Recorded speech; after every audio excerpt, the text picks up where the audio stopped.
6000થી વધુ બાળકોના અભ્યાસ સાથે સંકળાયેલી અને 1936માં સ્થપાયેલી Muslim education society MES boys Yakutpura સંચાલિત આજરોજ અંગ્રેજી માધ્યમની બિલ્ડિંગ ખાતે ડિજિટલ અને આધુનિક લાઇબ્રેરી અને કોમ્પ્યુટર લેબનું ઉદ્ઘાટન કરવામાં આવ્યું હતું.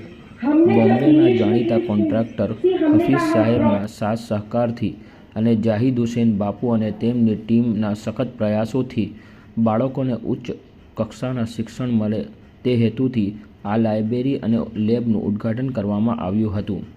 આ પ્રસંગે મુખ્ય મહેમાન પદે પધારેલ વડોદરા શહેર પોલીસ કમિશનર શ્રી અનુપમસિંહ ગહેલોત હાજર રહી મહેમાનો અને સ્કૂલના બાળકોને ઉચ્ચ ભણતર વિશે ખાસ સમજણ આપી હતી.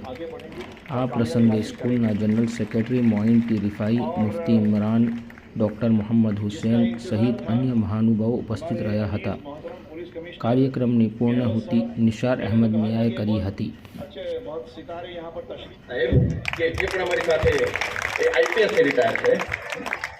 અમારી શિક્ષા ટીમના બેકબોન અને ઇલેક્શન કમિશન મુસ્કાને પોતાનો એક હાથ ગુમાવ્યો અને શરૂઆતમાં એને ઘણી બધી કાનૂની વિનાયક શાહ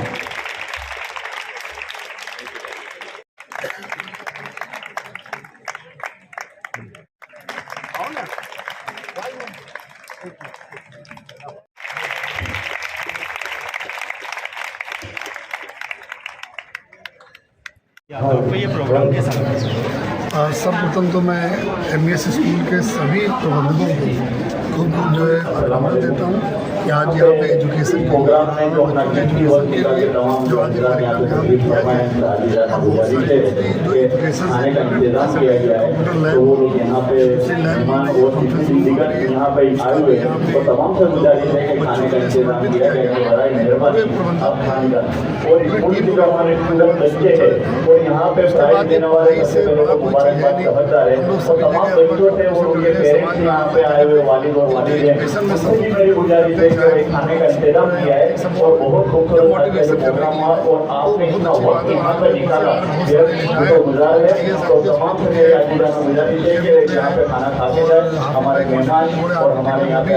और सभी को जो यहाँ पे सभी को सपोर्ट किया।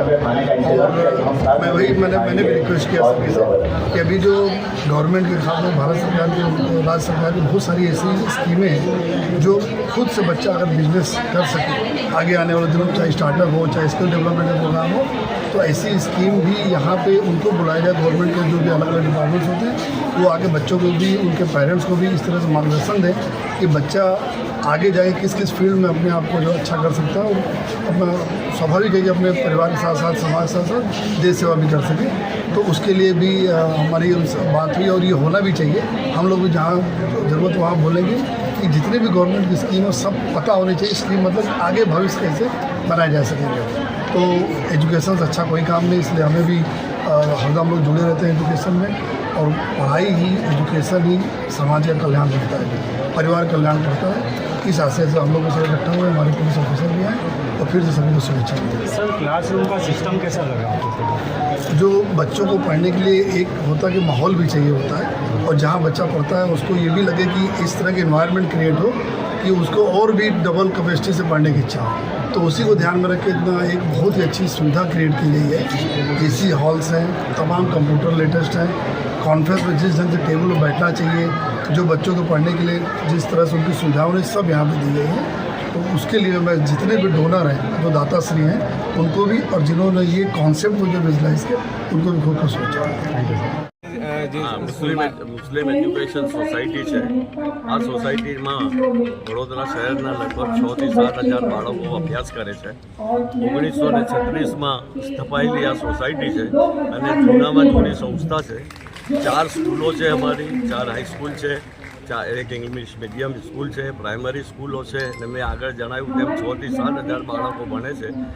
વધારે કરતાં જે કંઈ બાળકો છે તે ગરીબ નબળા વર્ગના છે અને ખૂબ જ ઓછી ફીમાં પ્રાઇમરીમાં અમે ફક્ત 340 રૂપિયા ફીમાં અહીં બાળકોને ભણાવીએ છીએ આ શાળામાં અમારા બાળકોને પણ સારું એજ્યુકેશન મળે અને આજે કોમ્પિટિશનના જમાનામાં સારું બીજું આગળ કોમ્પ્યુટરનું ને એવું બધું જ્ઞાન બાળકોને પ્રાપ્ત થાય તે હેતુથી આ અમારી મુસ્લિમ એજ્યુકેશન સોસાયટીની બિલ્ડિંગમાં અમે ડિજિટલ લાઇબ્રેરી, આધુનિક લાઇબ્રેરી અને બીજી બધી કોમ્પ્યુટર લેબ વગેરેની સુવિધા ઉપસ્થિત કરી છે અને તેના માટે મુંબઈના જાણીતા આર્કિટેક્ટ હાફિઝ કોન્ટ્રાક્ટર સાહેબે ઘણો મોટો ફાળો આપ્યો છે અને તેમજ જોરાવર પીર દરગાહવાળા ઝાહિદ હુસૈન બાપુ અને એમના થકીના એમના બધા પ્રયત્નોને લઈને આજે એક કામ અમારું પૂરું થયું છે એનું આજે ઓપનિંગ રાખવાનું.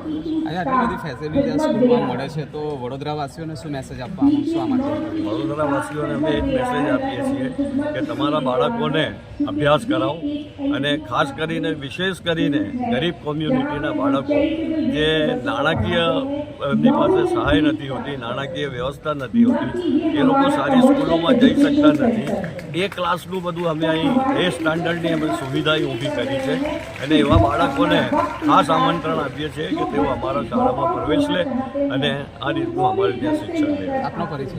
Moinuddin Rifai, advocate general secretary મુસ્લિમ એજ્યુકેશન સોસાયટી. પ્રખ્યાત ડૉક્ટર છે અને સૌથી ગૌરવની વાત એ છે કે આપણી સ્કૂલના જ વિદ્યાર્થી છે એમઈએસ બોયઝના અને એમના વોરિયર તરીકે એસ્ટાબ્લિશ થયા.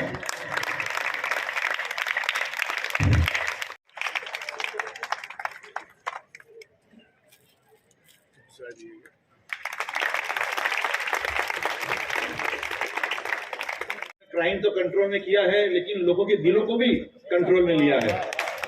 ऐसे गहलोत साहब जिन्होंने राजकोट में जो काम करके दिखाया है, बड़ौदा में फिर से बुलाए गए. आज मैं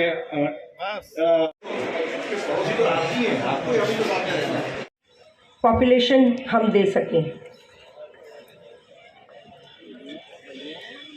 मैं आपको ये